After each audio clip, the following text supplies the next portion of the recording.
Scales are a great way of practicing, but they can be extremely boring to play. Plus, a lot of the time you may just do exactly what I was doing there, which is just working your way up or down the scale. So what we're going to do today then is 3 ways of moving around the fretboard so that when you do come to do these longer solos or shred sequences, you've actually already got some finger patterns sat there in the hand ready to use on the scales that you've learned.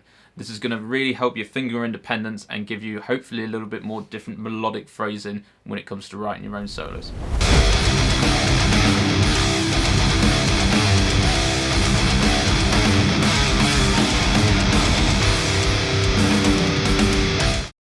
So the 2 scales that we're going to use for today then is the minor pentatonic and the major scale.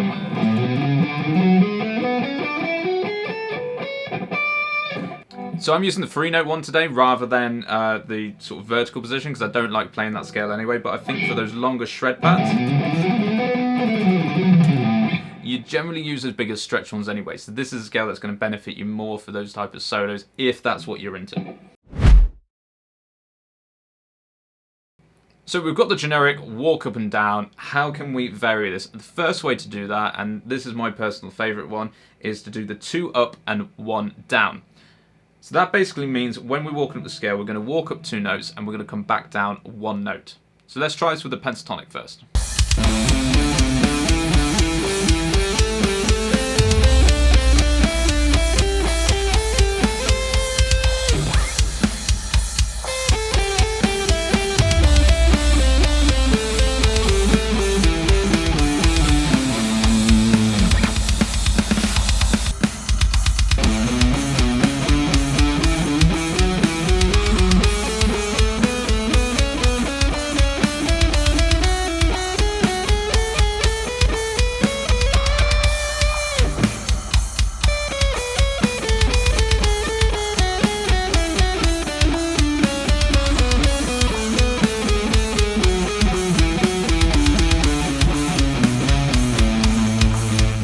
So you can see there, especially on the way down, you're already getting this,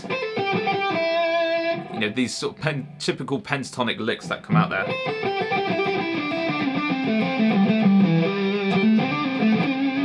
That very easily can be manipulated into some solo work, but that movement of the back and forth is also great for practicing keeping your fingers close to the fretboard as well. Remember, if you want to play fast, we can't have our fingers flailing around out here. Want to keep them nice and close in. Our second way then, and this is incorporating something that is often missed out a lot in solo playing, and that is string skipping. I say I don't know why, but I used to always skip out string skipping as well. I think it's to do with the intimidation of having to jump the strings and making sure that your pick is accurate enough to hit that. So hopefully this will help you with your pick in hand, getting that synchronization to move both hands down at the same time. So all we're simply going to do with this is jump a string and then go back onto the string that you jumped and work your way right the way down. So let's have a look, see what that one sounds like.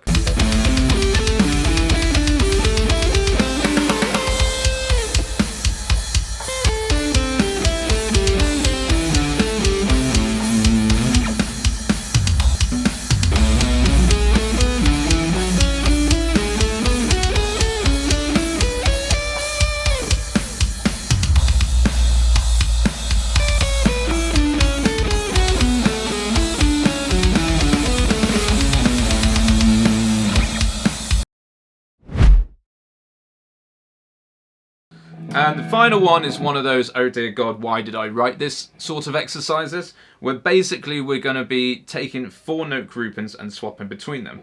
So if we take the first 4 notes of the pentatonic minor there, we are instead going to go from the first note to the last note of that group of 4, and then you're going to go back and play the 2 in between. Once you've hit that group of 4, then you're then going to go and do the next group of 4 down from that, starting in the same place from where you ended. But you'll see now we have two 7s. We're going to practice, rather than coming over the top with another finger, we're going to practice rolling that finger up there. So it's going to hit the 7 and then play the 7 above.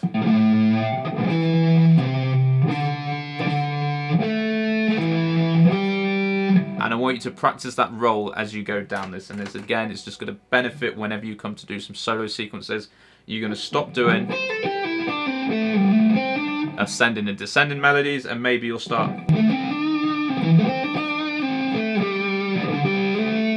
Maybe you'll start getting a little bit more melodic phrasing because you're no longer just walking up and down those scale notes there.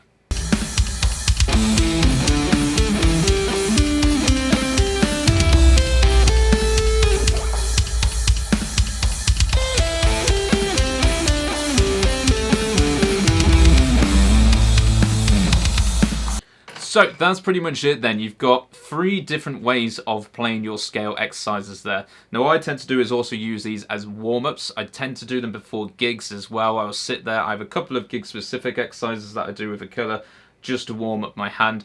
But if I'm doing a general sort of warm-up practice, I'll usually not take the pentatonic, I'll take the major scale so I can practice that stretch out there. And I'll practice running around these different ones just to wake the hand up, get that fingers working. But like I say, all of these are great exercises for finger independence, and the moment you come to start doing the solos and the shred solos, you'll thank me because your hand is already moving in a different way than just going up and going back down. Try them out, and if, like I say, if you want to get all of the tabs for today's sessions, the backing tracks that I use, plus access to all of my ebooks, courses, everything, go down to the description, click the Patreon link, get everything for the price of a couple of guitar lessons. I'll see you next time.